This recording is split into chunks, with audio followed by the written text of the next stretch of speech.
Buenas noches familia, esperemos que hayan tenido un excelente martes. El gobierno redujo las retenciones y aumentaron los salarios, pero al mismo tiempo subió el dólar y por consiguiente las tasas de interés. Por eso hoy nos toca volver a juntarnos para ver cómo le fue a la economía más importante del mundo en julio de 2025. El último punk.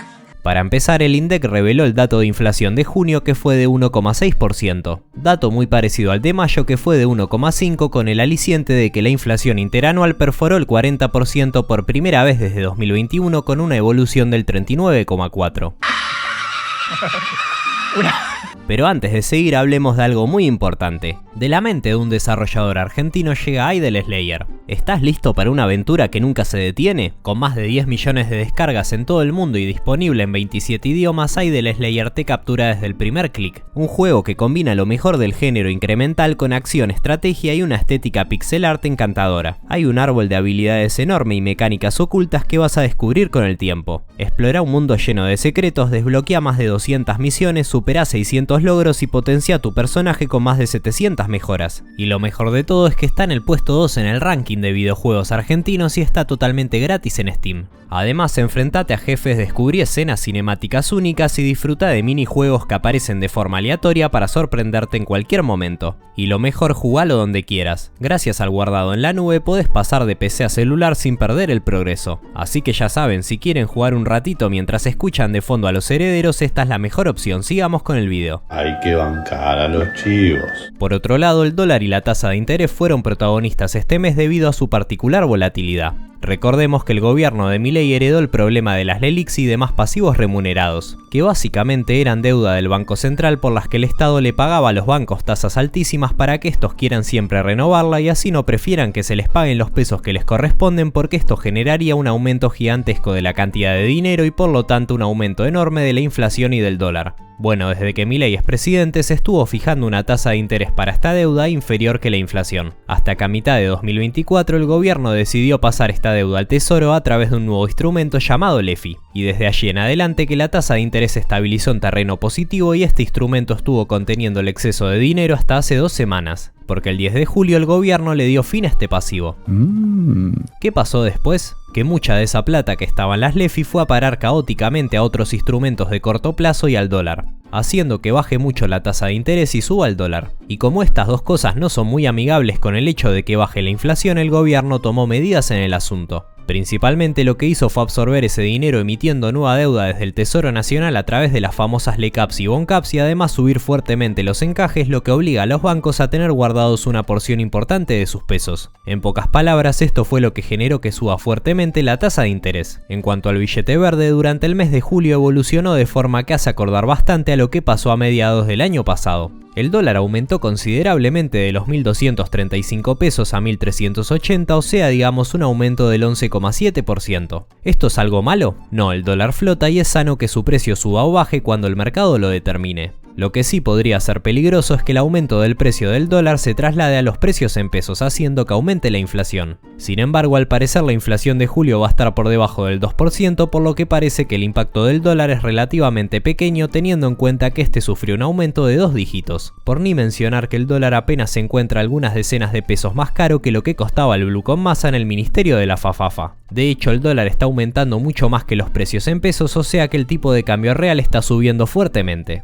¿Esto qué quiere decir? Que el supuesto atraso cambiario se está revirtiendo y el dólar ya no está tan barato como antes. Incluso el dólar oficial está en un nivel parecido al que tuvo Alberto durante casi todo su gobierno, pero con una diferencia crucial. Ahora no hay brecha cambiaria, o sea, el dólar efectivamente no está atrasado, a diferencia de lo que pasaba con el Capitán Beto.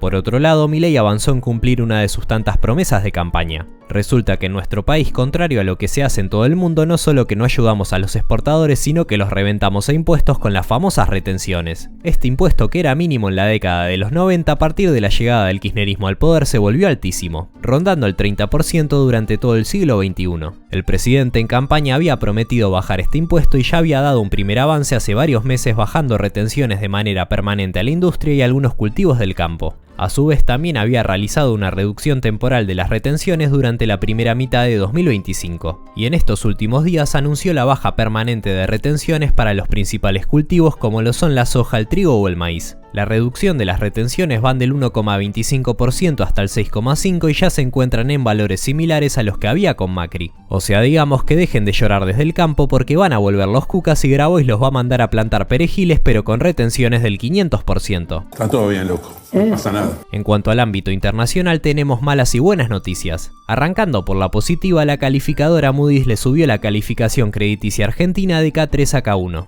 Aunque tampoco es para festejar debido a que esta categoría sigue siendo reservada para países totalmente falopa y marginales. Por lo que hoy compartimos puesto con superpotencias como Túnez o Surinam. Está bien, pero por otro lado está mal, pero está bien. Por el lado de la mala noticia, la jueza Loreta Presca ordenó al Estado argentino entregar el 51% de las acciones de YPF y 2 empanadas de carne por la mala expropiación de la empresa ya por 2012. Si bien el gobierno apeló el fallo, esta apelación fue rechazada por la jueza, pero con el apoyo del gobierno de Estados Unidos la situación comenzó a dilatarse y sigue en tratamiento. La última noticia es que la justicia yanqui pidió información sobre conversaciones de distintos ministros como Caputo o Massa.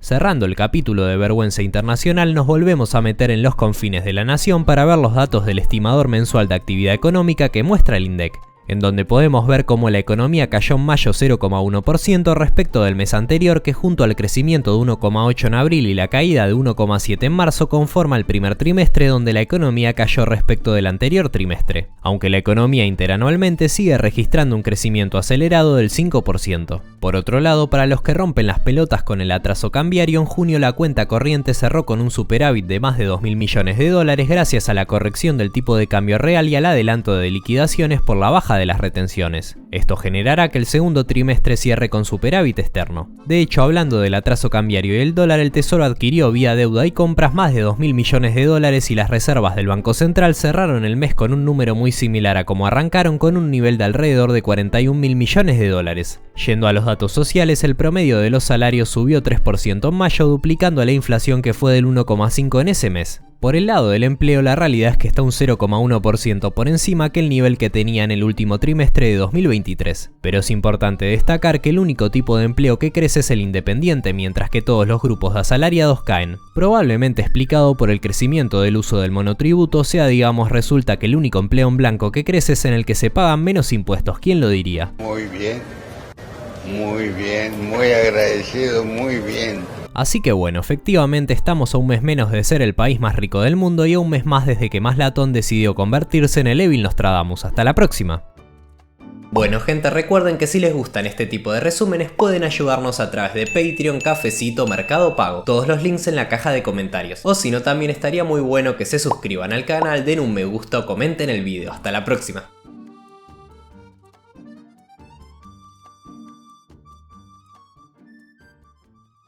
Son todos